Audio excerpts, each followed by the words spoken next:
चला आज आपण सांजोरी बनवूया। त्यासाठी आपण गॅसवर कढई गरम करायला ठेवली, त्यामध्ये 2 चमचे तूप टाकले आणि 2 वाटी रवा टाकला। तो ब्राउनिश कलर येईपर्यंत भाजायचा आहे। रवा आता आपला हा चांगल्याप्रमाणे भाजून झाला आहे। तो एका कढईमध्ये काढून घ्यायचा आहे। मग त्याच कढईमध्ये गरम असल्यामुळे खोबरं भाजून घ्यायचं आहे। खोबरं थोडं जास्त कलरचा नाही भाजायचं आहे, मामूली भाजून घ्यायचं आहे। मग तो आपण रव्यामध्ये टाकून मग कढईमध्ये परत आपले ड्रायफ्रूट्स वगैरे असतात ना, ते पण थोडे तूप टाकून भाजून घ्यायचे आणि ते रव्यामध्ये टाकायचे आहे।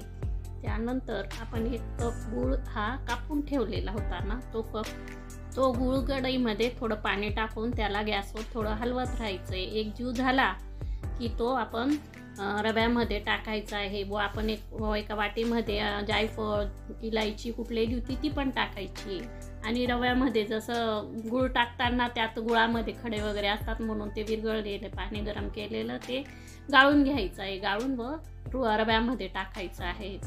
रवा चांगल्या तऱ्हेने हलवून घ्यायचा आहे, भिजवून घ्यायचा आहे आणि तो रात्रभर भिजू द्यायचा आहे। व दुसऱ्या दिवशी आपण सांजोरी लाटायला काढायचं आहे। आता खालची परत लाटण्यासाठी आपण 1 वाटी मैदा घ्यायचा आहे आणि 2-1 चम्मच त्यामध्ये रवा, चिमूटभर मीठ आणि 1 पळी तेल टाकून थोडं पाणी टाकत चांगल्या तऱ्हेने मळून घ्यायचं आहे। अगदी आपण पोळी लाटतो ना तशा पद्धतीने ते पीठ हे मळून घ्यायचं। अगदी नरम रसरशीत गोळा तयार करायचा आहे। तो झाल्यानंतर त्याला थोडा 10-15 मिनिटं वेळ भिजू द्यायचा आहे। मग थोड्या थोड्या गोळ्या करून आपण पुऱ्या जशा लाटतो त्याप्रमाणे लाटून घ्यायचे व साच्यामध्ये मी दाखवल्याप्रमाणे सारण भरायचं आहे। चांगल्या तऱ्हेने त्या सारण भरून त्याला आजूबाजूला पाणी लावून आणि त्याला कट करायचे आहे।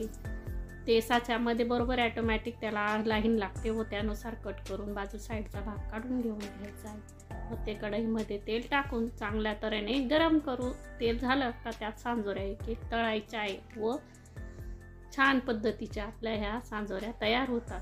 ते आपण 8 दिवस व्यवस्थित आपण टिकवू शकतो।